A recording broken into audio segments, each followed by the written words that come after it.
राकेश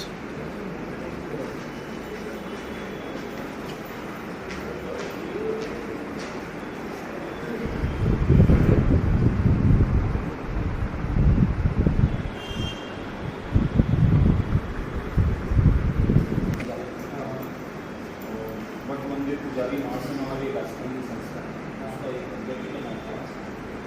ये मेरी तरफ से है। विषय में आपको एक पहल संस्था है हमारी तरफ से है, आप बताएं।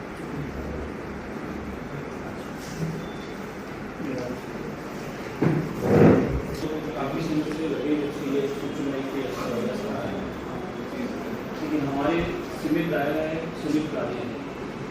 शासन और सरकार की बहुत सारी व्यवस्थाएं हैं। अभी आज के 3 दिन पहले तक स्थिति यह है कि किसी भी पंचायत सेंटर में गायों के लिए अभी कोई गाइडलाइन नहीं है, अभी इंजेक्शन उपलब्ध नहीं है। वैक्सीन तो इसकी है, वैक्सीन की वो भी इसकी है। दूसरी मेडिसिन तो इसकी सिंपल मेडिसिन है, इस तरह से तो होती है 4 दवाई में कॉम्बिनेशन एंटीबायोटिक है, तो मेडिसिन दवाई देती है। दूसरा इसका आयुर्वेद का भी है कि आपको जो इन्फेक्शन है बैक्टीरिया और इन्फेक्शन को उससे डायग्नोज कराता है, वो कर रहे हैं, आयुर्वेद की दवा बना के लड्डू भी दे रहे हैं। लेकिन मेरे निवेदन था सर, अभी इस समय जिस प्रकार से वायरस अभी बहुत बड़े रूप में आ चुका है, आप पर्सनली अगर गाड़ी में बिना कलेक्टर की सूचना के आप चलें तो आपको मैं 1000 से ऊपर गाय 10 किलोमीटर में आपको तड़प की बता सकता हूँ। बहुत बुरी स्थिति है। पूरी रात और दिन हम लोग जो देख रहे हैं ना, उससे आत्मा अंदर से दुखी तक प्रवेश होती है। हम लोग क्या कर सकते हैं, 100, 200, 500 जहाँ तक पहुँच सकते हैं। पंचायत स्तर पे आप आदेश करें कि सारे काम छोड़कर, अभी देखो आप लोगों ने क्या खेल पे लगा दिया, अभी इमरजेंसी चल रही है, खेल पे लगा दिया। मैं सरकारी योजनाओं के खिलाफ नहीं हूँ, लेकिन कोरोना काल में सारे काम बंद थे। प्राइवेट पे कोरोना में हम लोगों को एक दूसरे को बचाना। आज स्थिति है कि गाय लाखों करोड़ों की संख्या में मर रही है और आंकड़े छुपाने के लिए कोई बात नहीं। मेरा आपसे गहलोत जी प्रतिनिधि होने के नाते हुआ आपसे प्रार्थना यही कि आप पर्सनली एक बार ईमानदारी से इसको चेक करें, स्थिति खराब है, गंभीर है। आपकी तरफ से कोई व्यवस्था, कोई सेवा कुछ कही नहीं है कि प्राइवेट संस्थाएं अपने अपने काम कर रही है, लेकिन हम फिर भी नहीं कर पा रहे। हमारा दुख और रोना है कि गायें इस समय बहुत ज़्यादा मर रही है साहब, नींद बचा पा रहे हैं। क्या करें, जितनी भी संस्थाएं हैं, गौशालाएं हैं, NGO हैं और जो संस्थाएं सेवा करने में आगे हैं, उन सब की आप बैठक लें। बैठक लेके उनके साथ बैठ कर उनकी राय लेके इसकी योजना बनाएं कि कैसे कैसे क्या करना है।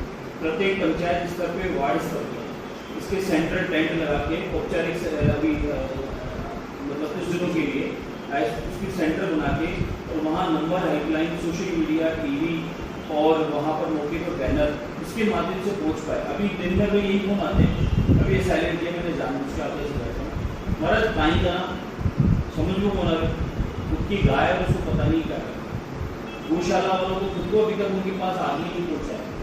प्रतिनिधि के नाम के साथ 0 है और जो कर्मचारी है वो इस समय 0 बराबर लगाते हैं। आप एक बार चेक कर लो साहब, सच्चाई सामने आ जाएगी। क्योंकि आप तो सरकार की बात नहीं कर सकते, तो आप अधिकारी हो, मंत्री नेता तो बात कर सकते हैं कि भाई अपने को बचाने के लिए ऐसा बोलेंगे, हम ये कर रहे हैं, हम वो कर रहे हैं। धरातल पे नहीं है सर। हम लोग भी इसमें जिम्मेदार हैं, इसमें हम लोग भी चाहते हैं कि आप लोगों के साथ जुड़ के इस काम को अच्छे से कर पाएँ। मेरे तो राय है, मर्जी आप कि आप इस बारे में बैठक ले आपातकालीन, और बैठक लेके सबकी राय ले लें और क्या चल रहा है उस काम को पर्सनली देख लें एक बार। आपको सच्चाई सामने आएगी कि काम हो भी रहा है कि नहीं हो रहा है। नहीं होगा, रोज ट्रैक्टर भर के, JCB भर के गायों को दावने के काम करो, कोई काम नहीं कर रहा। और आज जो स्थिति हमने सुबह से 5 बजे से और जो अभी 12 बजे तक हमने लड्डू खिलाए हैं, उसमें जो देखी गाय होगी बहुत बुरी स्थिति थी साहब, बहुत तड़प रही गाय बुरी तरीके से जगह जगह। तो कैसे करें, क्या करें, प्रशासन का सहयोग चाहिए। दवाई तो नहीं, कहीं कुछ नहीं है। जय जगत जननी गौ माता की जय, सनातन धर्म की जय। आज जयपुर कलेक्टर साहब श्रीमान प्रकाश जी राजपुरी साहब से संपर्क किया है। समस्त सामाजिक संगठन, गौशालाओं से संबंधित प्रतिनिधि और शहर के गणमान्य लोग कलेक्टर साहब से मिले हैं। विषय था कि जिस प्रकार से इस समय गोवंश समाप्त हो रहा है, गोवंश में लंपी बीमारी आई हुई है, उसकी पूर्ण रूप से न तो कोई गाइडलाइन पहुंच पा रही, न कोई सरकारी सेंटर की जानकारी मिल पा रही, न दवाइयाँ उपलब्ध हो पा रही। फिर भी सरकारी संस्थान और उससे संबंधित लोग जो हैं वो ये कह रहे हैं कि हम बहुत अच्छी सेवाएं दे रहे हैं। कलेक्टर साहब को निवेदन किया है कि कृपया आप स्वयं गहलोत साहब के प्रतिनिधि होने के नाते, सरकार के प्रतिनिधि होने के नाते आप इस व्यवस्थाओं को देखें। हम लोग गायों की सेवाएं बराबर नहीं कर पा रहे हैं और जितने भी गौ सेवक हैं वो सारे गौ सेवक जो हैं वो इस समय परेशान हैं कि गायों को कैसे बचाया जाए, क्योंकि लाखों की संख्या में गोवंश समाप्त हो रहा है, बीमारी बढ़ती जा रही है और लंपी बीमारी की वजह से गोवंश समाप्त हो रहा है। तो इसका रोकथाम के लिए सरकार के पास क्या गाइडलाइन है, क्या सरकार ने योजना बनाई है, वो हम तक नहीं पहुंची है। तो निवेदन है कि आप लोग ध्यान दें और ये जो महामारी है, ये आपातकाल है, इस आपातकाल और महामारी को देखते हुए इस बीमारी की रोकथाम के लिए हमें आप गाइड करें और संस्थाओं के साथ मिलकर सहयोग देवें ताकि हम गोवंश को बचा सकें। जगत जननी गौ माता की जय।